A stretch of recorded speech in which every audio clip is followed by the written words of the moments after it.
culture, and the individual poems were short enough that even the weaker students were able to develop a mastery over them. The girls came into the year angry that they had to do poetry for the first time at Year 12 when they hadn't really been exposed to it before then. Because in my experience, even English teachers struggle with and avoid teaching poetry. However, by the end of the year, at least some of them felt confident enough to write on the poems in their final exam. And when thinking about poems, I'm also reminded of the experience of teaching Year 8s, both to read and write poetry, and having to consistently repeat that the essence of poetry is not a rhyme at the end of the line, but the meaning making that is contained within the phrases. In that case, poetry was definitely more pain than pleasure, but there were still moments of joy. My own love of poetry started when I had the opportunity to study the works of Sylvia Plath in my senior literature classes, and her words have stayed with me and emerged at key moments, speaking to my soul. Poetry may seem like a pain to the uninitiated. However, it can also afford untold pleasure when it speaks into our own lived experience, and I believe this is true of the Psalms as well. So the Book of Psalms is effectively a collection of 150 poems. Traditionally ascribed to David, scholars now believe that most of the Psalms were transcribed, if not predominantly written, within the exilic and post-exilic periods when the ancient Israelites were grappling with questions of why Yahweh would allow them to be displaced from the promised land and what society should look like for the returnees. They are thought to be compositions by the temple scribes for use in the Second Temple worship and liturgical practices. However, there is very little extant evidence to confirm or deny this or elucidate the exact way they were used within this context. So at this point, it's important to note that when we're talking about the Psalms as a collection, there is a great variety within the individual texts that make up the Book of Psalms, particularly in terms of authorship, terms of date of composition, date of transcription, which may differ significantly from the time of composition, and many other historical details. The Psalms themselves do not contain many specific historical details that allow dating or point toward particular authorship, and the superscriptions that may be seen to contain this information are probably a latter editorial addition. In fact, David Wilgren Davidge suggests that we should, quote, treat them, the superscriptions, as snapshots of a dynamic process of attribution and transmission, unquote. In terms of Psalm 71, which I'm looking at in my thesis, a superscription has been clearly added in the Septuagint manuscripts that doesn't exist in earlier records. This is probably because it's one of the only Psalms in what is called Book 2 that doesn't have a superscription. And the addition of a superscription aims to situate Psalm 71 within this wider collection. So the Book of Psalms is thought to be made up a number of small collections, namely 5 books that reflect the fivefold division of the Pentateuch. And these smaller collections were brought together at some time in the Common Era. The manuscripts from Qumran, which are dated between 300 BCE and the 1st century of the Common Era, contain copies of many Psalms, and these differ from the Book of Psalms as we know it. There is different ordering, there's Psalms not included in the collection, and sometimes there are different verses and combinations. So this demonstrates that the Book of Psalms, the texts that are included, the order and their final forms was not stable at this point in history, or at the very least within this community.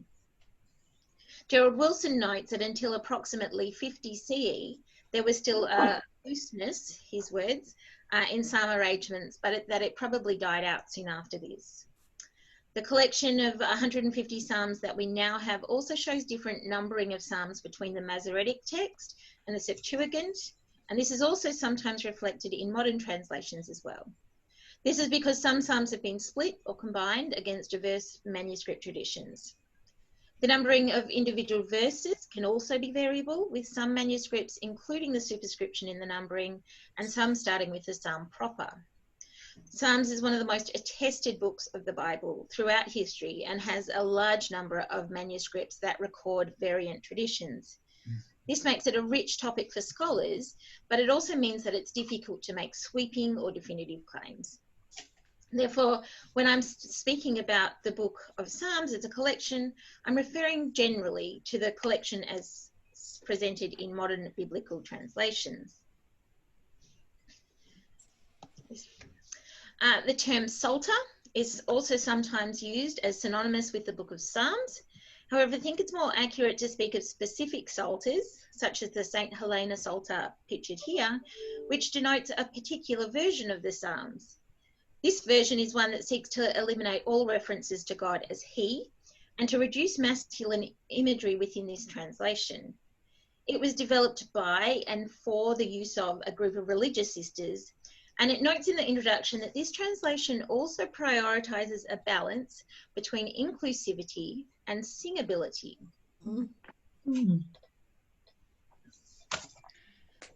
The English word psalm is derived from the Greek word psalmoi, not a Greek scholar, so just bear with my pronunciation if it's wrong.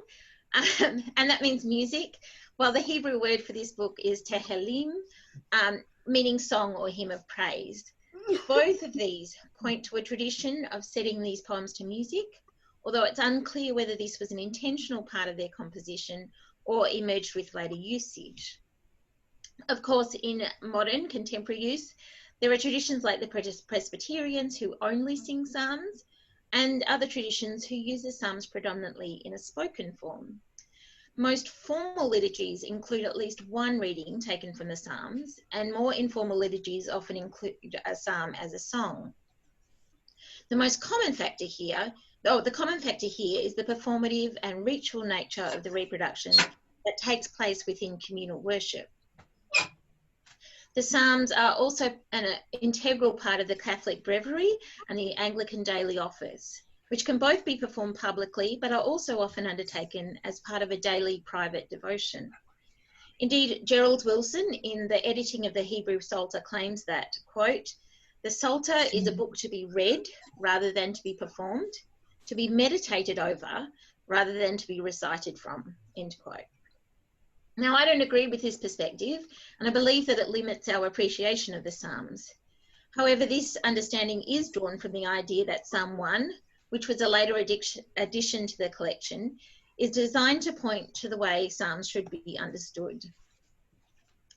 So verses 1 and 2 of Psalm 1 read, and this is the NIV translation, "Blessed is the one who does not walk in step with the wicked, or stand in the way that sinners take, or sit in the company of mockers, but whose delight is in the law of the Lord, and who meditates on his law day and night."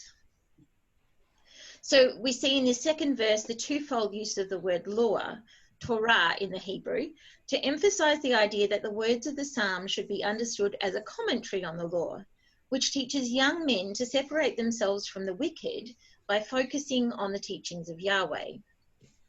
Now, I've deliberately used the phrase young men here because the first line is literally blessed, ashari, sometimes translated as happy. Blessed is the man. And this is a good reminder that these texts were written within a patriarchal culture where men learned Torah, the law, and women did not. It is presumed that the Psalms were written for men, and eminent Psalm scholar Erhard Gestenberger goes so far as to say that the Psalms were written by men for men. However, some scholars suggest that at the very least, Psalm 131 might have been written by a woman. Obviously, as a female psalm scholar, I reject the notion that the psalms were written only for or are applicable just to men. Indeed, my central thesis question asks, what if this psalm was voiced by a woman? The mention of enemies in this very first verse is also important, and I'll return to this idea toward the end when I'm discussing offensive or difficult parts of the Psalms. But to sum up this first section, the Psalms are a collection of poems that have been used for about 3,000 years as liturgical texts and contain a wide variety of diversity between the individual texts. I next want to move on to the idea that this is Hebrew poetry. There are some scholars that claim that poetry as a form doesn't exist in ancient Hebrew.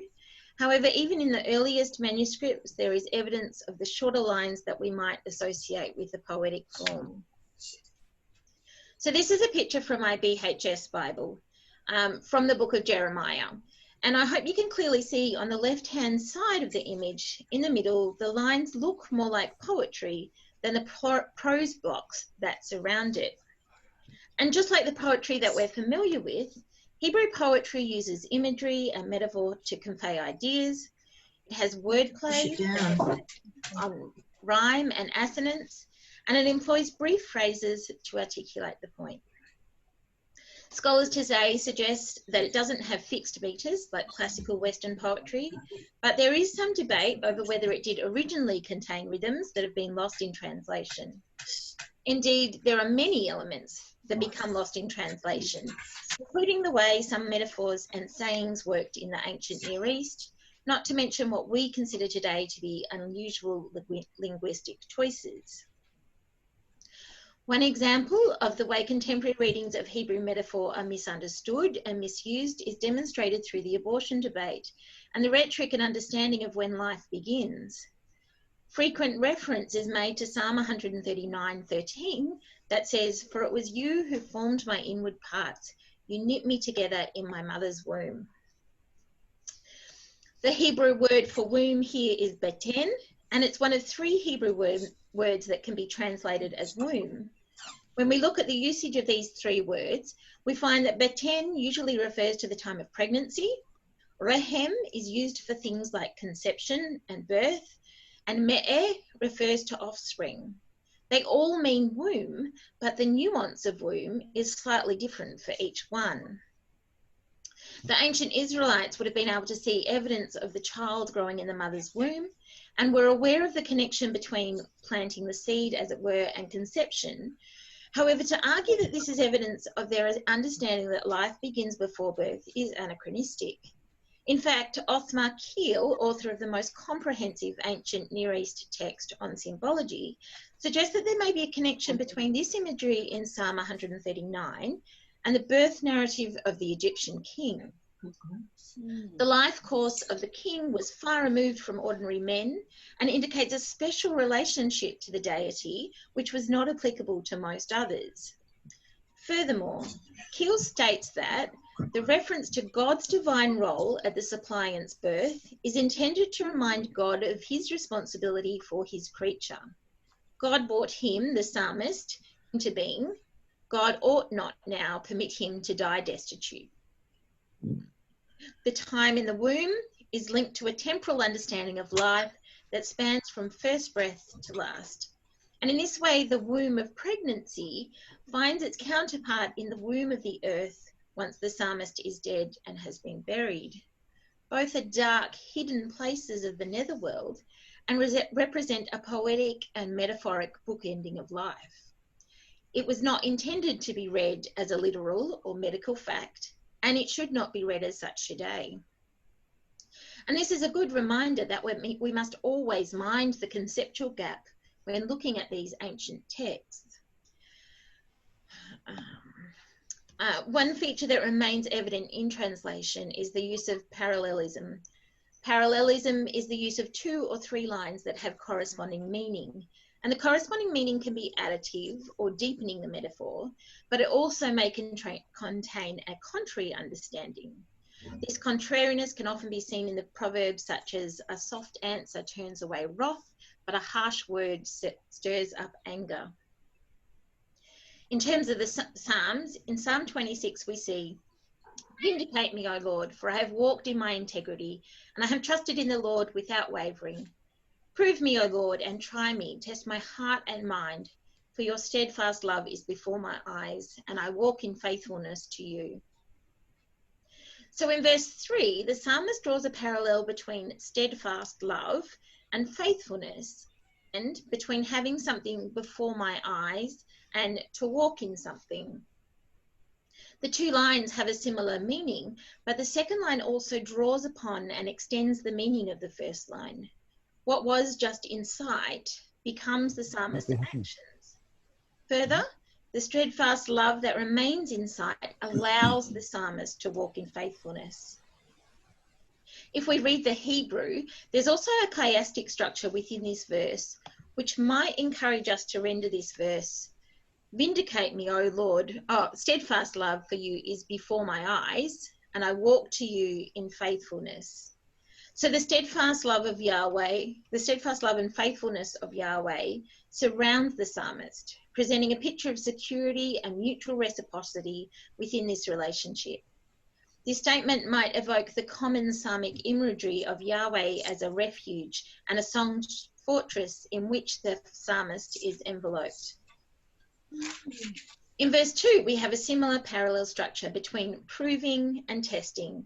And it's worth considering how the parallel between me and heart and mind, literally heart and kidneys, is to be understood. The sentence structure here in the translation is similar to the Hebrew. So there can be comparisons drawn between the sort of straightforward statements in this verse when contrasted with the enveloping structure of verse 3. When we bring verse 1 into consideration as well, we can see a pattern where a vocative is employed to call upon Yahweh to vindicate the psalmist in verse 1 and to prove the psalmist in verse 2. And we can understand proving as showing that the psalmist is innocent because the psalmist has remained loyal to Yahweh. And the reason is given in verse 3 because the psalmist has remembered Yahweh's faithfulness and steadfast love. So the rhythm of the first two verses with clear, straightforward statements changes in the third to a warm embrace. A reader presenting these verses would do well to pay attention to this shift of mood or emotion to assist the hearer to discern this movement within the text. Verse 4 of this psalm shows a subtle change in perspective as the psalmist moves to a series of I declarations while still engaging with this theme of calling on Yahweh to see the psalmist's goodness. The whole psalm is a development of this theme where the psalmist protests his innocence before the court of Yahweh, that Yahweh may not count the psalmist among the wicked and therefore may preserve the psalmist's soul. Now, you might have noticed my intentional and repeated use of the word the psalmist. As a feminist scholar and following the work of Marjorie Proctor Smith, I believe it's really important to think about the impact of our words in worship and liturgy. As noted, the Psalms can be received as heavily male-centric, and this can be reinforced through the unthinking use of masculine pronouns to refer to the psalmist. This, along with male pronouns automatically applied to God, can make the worship and liturgy very uncomfortable for women, particularly those who've been the recipient of violent or abusive behaviour at the hands of men.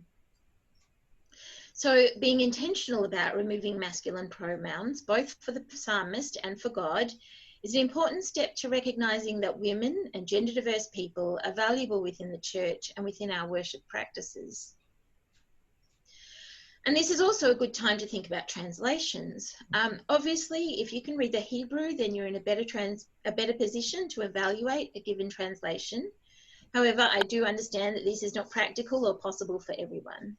And the next best thing is to be aware of different translation practices and how that impacts the way a psalm is rendered.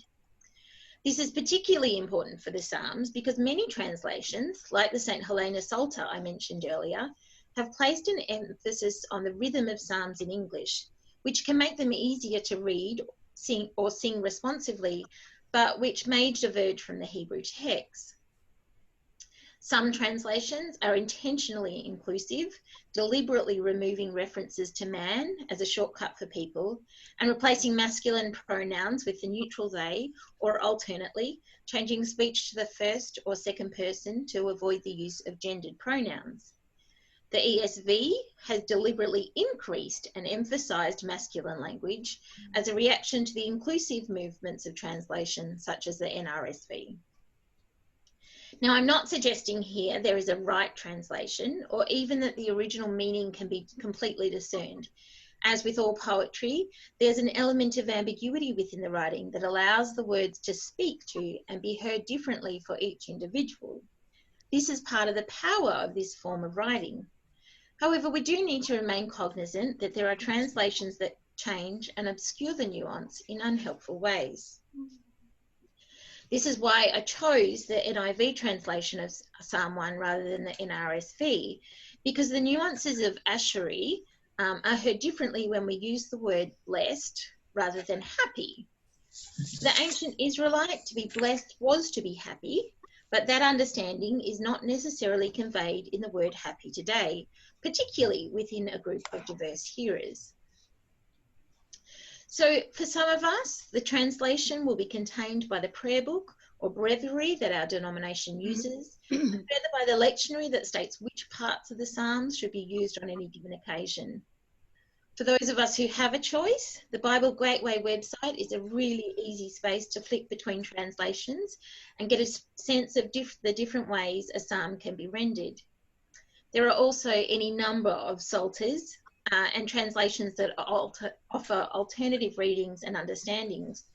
I am building a collection of these, including illustrated versions, so if you were looking at a particular psalm and would like some alternatives, feel free to get in contact with me.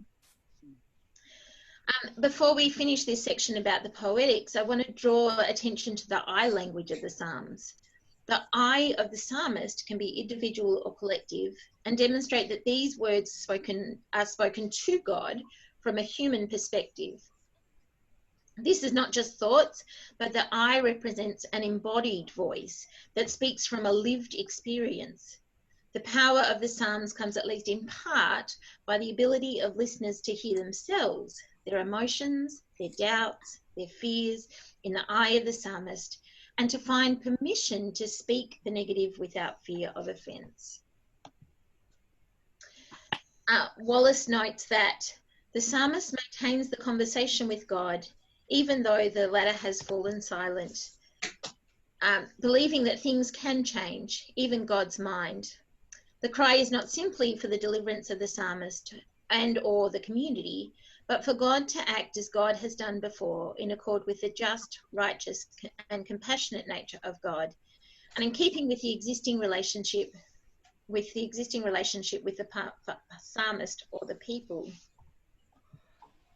So the I voice of the psalmist is calling God to remember the I-thou relationship, in the words of Martin Buber, and the continuing covenantal connection between the psalmist and God. So I'd like to now move to performance factors of the Psalms. And the use of the word performance here does not connote a distinction between the performer and audience. Rather, it's used to refer to the presentation of the psalm in worship, including the actions of all participants, whether leader or congregation, clergy or lay. It also includes choices regarding the format of the psalm, responsive or monologue, spoken or sung, and as a response to other elements of the liturgy or as an independent unit. So first I'm going to discuss choices about its position and function within the liturgy, because to some extent this will inform the other decisions. In my experience, the Psalms are hardly ever preached on. The exceptions might be Psalm 23, especially at funerals, and Psalm 22 verse 1, my God, why have you forsaken me, as part of the Easter liturgies. More frequently, the Psalms are used as an introit or as a response to the first reading. When used as an introit, a psalm of praise or thanksgiving is often chosen, and in the Revised Common Lectionary, the psalm is chosen for the way it responds to or complements the Old Testament reading. The consultation on common texts in the Revised Common Lectionary notes that the psalm is, quote, a congregational response and meditation on the first reading, and is not intended as another reading, end quote. These choices mean that unlike the daily office, which works through the entire book of Psalms, the Revised Common Lectionary contains a collection of psalms that reflects the bias of the selection committee. Walter Brueggemann, in the book Israel's Praise, Doxology Against Idolatry and Ideology, states that, quote, the liturgy may be an inspired disclosure from heaven, but it also is a managed, administered, designed human process. Now, he was talking about the development of the liturgy within the Second Temple period, but his words are apt for the construction of modern liturgies also. So within the Revised Common Lectionary, there are some psalms that are repeated, some that are only partially included, and others that are omitted entirely. Howard Neil Wallace, in Words to God, Words from God, notes that in the Book of Psalms, lament and penitential psalms make up just over 40% of the collection. Hymns, psalms of praise in various forms, and psalms of thanksgiving or trust constitute about another 35%. However, in the lectionary, hymns and psalms of praise, etc., outnumber lament and penitential psalms about 2 to 1 in each of the 3 years. So I think there are 2 main points to draw out of this. Firstly, the permission to lament and be angry is lost within a liturgical rhythm that focuses only on praise and celebration. This possibly reflects a theology that's not comfortable wrestling with difficult topics like theodicy, grief, and perhaps justice, and a wider worldview that encourages an often false positivity. It's also symptomatic of many Christian responses that I've seen to the Royal Commission, where some sought and are still seeking to deny its critique of church systems, cultures, and clericalism. I would argue that a church that can include a full range of emotions within its worship and liturgical processes is one that will be more emotionally healthy. It will have the capacity to develop authentic community, and it will be better situated to protect the most vulnerable from abuses. Secondly, when the Psalms are used solely as a response, they're not valued for their own theological or prophetic insight. Their voice becomes a supporting chorus rather than contributing a unique message and understanding of God. Given that the Psalms are one of the few sections of the Bible that speak in the first person and provide language and rubrics for prayer forms, this can be seen as a problematic exclusion. The silencing of the voice of the psalmist, particularly their doubts and fears, may communicate to the worshipper that church is no place for negative emotions or for genuine questioning about God's action and purpose. Indeed, it may work to silence the ordinary lay member altogether. Therefore, when designing liturgies or thinking through the focus of the liturgical seasons, I suggest that it's important to consider the way that the Psalms will be included and celebrated beyond their capacity to give voice to praise and thanksgiving. Once a psalm is chosen for inclusion, there are many ways that it may be presented.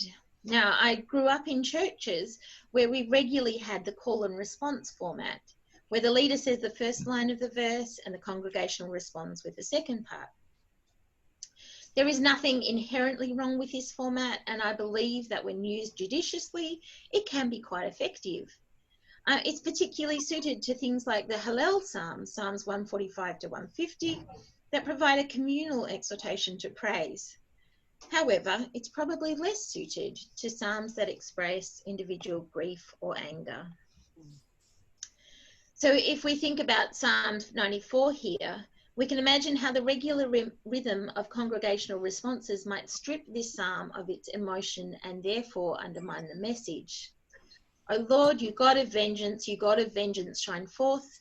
Rise up, O judge of the earth, give to the proud what they deserve. O Lord, how long shall the wicked exult, is really different from, O Lord, you God of vengeance, shine forth. Rise up, O judge of the earth, give to the proud what they deserve. O Lord, how long shall the wicked exult? As a small aside, the Sons of Korah do a really good rendition of this psalm. An individual reader can introduce some irregularity in the emphases that is not possible with the call and response format. In this psalm, while verse 1 and 3 both begin with the phrase, O Lord, an expressive reader will convey to the listener that that the first is said in anger, while the third has an element of longing and wistfulness contained within it. In this way, the emotion of the psalm can be communicated and heard in a vastly different way through an individual voice. And of course, having an expressive and fluent reader can make all the difference. It can be quite painful to listen to poetry that either has no expression or is delivered badly. And I think this is more important than having an excellent reader for narrative passages, because with prose, the meaning is carried in a different way than it is for poetry. An analogous example would be Shakespeare, still performed in Old English. Even if the words individually might not be understood, the meaning can be conveyed through tone, cadence, and rhythm from a suitable actor. It's worth thinking too about the characteristics of the reader. Sociologists have developed the idea of a master status, that is, a characteristic of the individual that provides a primary identification. So if we look at this picture, we automatically approximate the age, gender, and race of the person pictured, and we treat them accordingly. I would suggest, unless there are clear signs to the contrary, that we would also assume they are able-bodied and heterosexual as well. There are also more subtle indications like dress and hairstyle and mannerisms that indicate to us class, level of education, and other personal characteristics. If I asked, you probably would be able to tell me this person's approximate age, their gender, and their race. Now, what I'd like you to do is imagine the words of Psalm 77 verse 4 in this person's voice.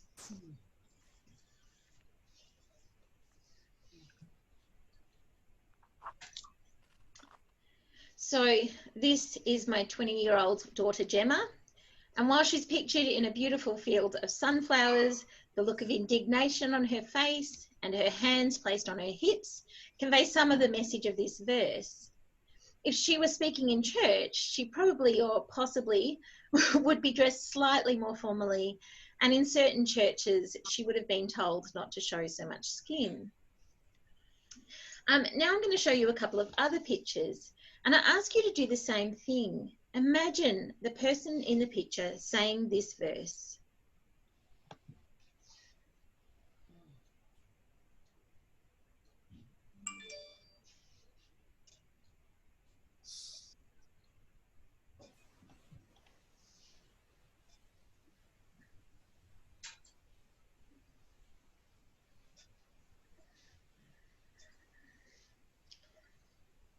So what do the troubles for each of these people look like? What do they mean when they say they cannot speak? How do things like gender, age, and race impact the way we hear these verses?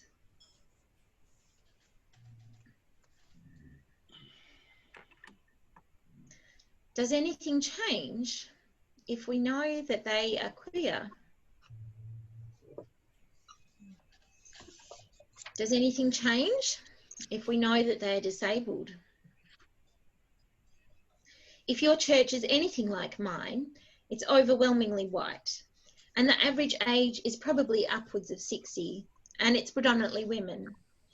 However, if we counted the minutes or words spoken in my church, they would be overwhelmingly said by men. Because while we tend to have a good gender balance in guests, the minister is male. Of all the churches I've attended in my life, only one had a female minister in a permanent role. Of course, in the Lutheran Church of Australia and the Catholic Church, only men are allowed to be ordained. But even in more liberal denominations, men are more likely to be in positions of authority and are more likely to present from the front, while the women often serve in the kitchen at morning tea time. This changes the way we hear the message, especially if they are only cis, white, straight men. So while fluency and clear articulation are important, the characteristics of the individual reader are also vital to consider if we want congregants to be able to hear their own lived experience within the liturgical reading of the Psalms. This is particularly true for minorities and marginalised people who are less likely to hear their voice speaking with authority in a service of worship. So in this final section, I'm going to consider the imprecatory psalms, that is, the verses that call for the destruction of enemies. Most people are familiar with Psalm 137 that starts with a verse, "By the rivers of Babylon, there we sat down and wept when we remembered Zion." You might know the Boney M version, or "By the Willows" from Godspell, or any number of other musical renditions. The songs based on this psalm typically don't include the last three verses, which read, "Remember, O Lord, against the Edomites, the day of Jerusalem's fall, how they said, tear it down, down to its foundations. O daughter Babylon, you devastator, happy shall they be who pay you back what you have done to us. Happy shall they be who take your little ones and dash them against the rock." This word happy at the beginning of verse 9 is asheri, the same word that I said at the start that can be translated as blessed. Now, I'm not sure which is worse, the idea that someone who dashes babies' heads against the rock is either happy or blessed. These are really hard verses to read. And part of me says that this is a post-exilic text, and the psalmist is only arguing for the same thing to happen to the Babylonians that has been perpetrated against the Israelites themselves. This might be understood as the psalmist calling for karmic justice against their enemies. But the other part of me thinks, especially thinking about my beautiful granddaughter, that no baby deserves this, regardless of the sins of their parents. And if we decide that all the psalms should be included within the lectionary or the liturgical seasons, that means that these verses would be read from the front of the church and could be seen to contain a biblical and theological injunction to repay to their enemies what they can be seen to deserve. Now I'm going to take a step back here and consider a related issue. Throughout the Psalms is this repeated notion of the enemies. So if we think of King David as the psalmist, the enemies might be foreign powers that threaten the united monarchy of Israel. At another moment in the narrative, the enemies might be Saul and his army who seek to kill David.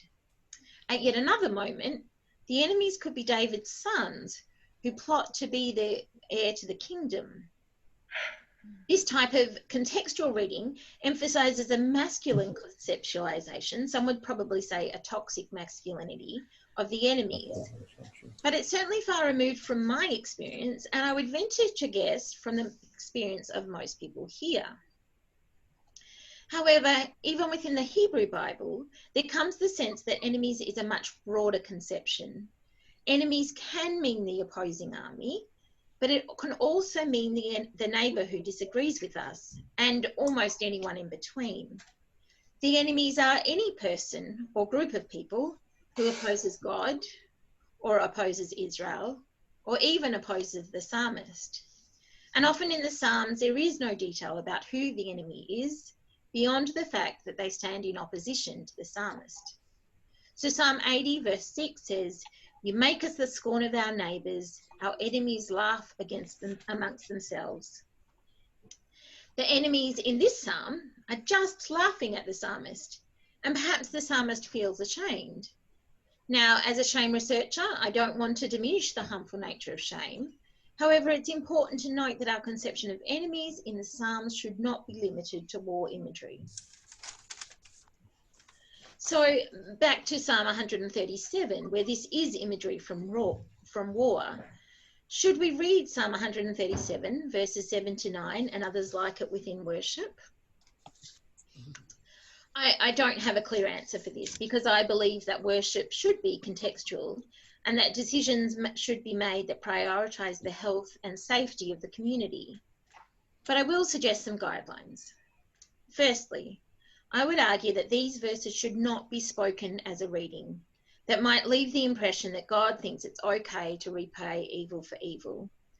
There are enough other passages in the Hebrew Bible to refute this perception, so using it in such a way would be irresponsible. Secondly, that if they are to be used, it would be with suitable trigger and content warnings so that individuals who may be traumatised by dialogue with these words would have either time to mentally prepare or absent themselves from the conversation. Third, the perspective of members who have direct experience of war should be prioritised and treated with the utmost sensitivity.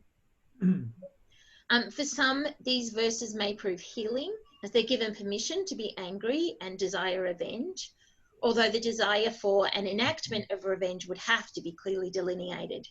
Feelings are always valid, however, behaviours that hurt further harm are not acceptable, and this line needs to be made clear. For others, these verses may do further damage and promote spiritual harm if the individual hears that God or Yahweh approves of innocent children being the collateral damage in a battle or war. Fourth, and lastly, if you do choose to explore these verses, it might be good to do so within a small group where the mental health of all members can be considered and monitored. Now, I mentioned the Sons of Korah earlier. They are an Australian band that sings the Psalms, named for the Korahites in the Bible, who were presumed to be temple singers, but not the ones who led the revolt against Moses in Numbers 16. They have recorded a version of Psalm 137 that does include these verses. And singer and composer Matthew Jacoby states, Psalm 137 is a psalm that I have personally struggled with more than any. The lyrics shocked me, and I found the ferocity of the emotions portrayed in it hard to deal with, particularly the last line. I also found it hard to see how I could sing this and see any relevance in it for me. But he did find a way to deal with this psalm and these verses, and their lyrics say, Remember, Lord, what Edom did. Remember, O Lord, on the day Jerusalem fell. Tear it down, they cried, tear it down to its foundations. O daughter of Babylon, doomed to destruction, happy's the one who will repay you. O daughter of Babylon, doomed to destruction, happy's the one who will pay you for all the things you have done. Blessed is he who destroys your progeny. And then it goes back to repeating the line by the rivers. Interestingly, this song is on their album titled Redemption Songs, which is pictured here. I'm still not entirely comfortable with this way of dealing with it, but I find it is interesting to explore different options. I would suggest that the very worst thing we can do is totally ignore these verses and allow people to stumble over them without guidance or preparation. We do need to be honest about the painful elements of our faith tradition and our sacred texts, and as a community wrestle with the way we understand these passages today. So it feels like I am very much ending on a note of pain, and although I think this is the fine line alluded to in the title, in allowing the Psalms to speak to our pain, in having permission to voice our doubts, there can be both pleasure and pain, both blessing and struggle. And particularly when we understand that we're not alone in these difficult experiences. The psalmist understood, and reading the Psalms can be an incredibly cathartic experience. I guess I would suggest to you it's worth the pain. Good poetry almost always is. Thank you.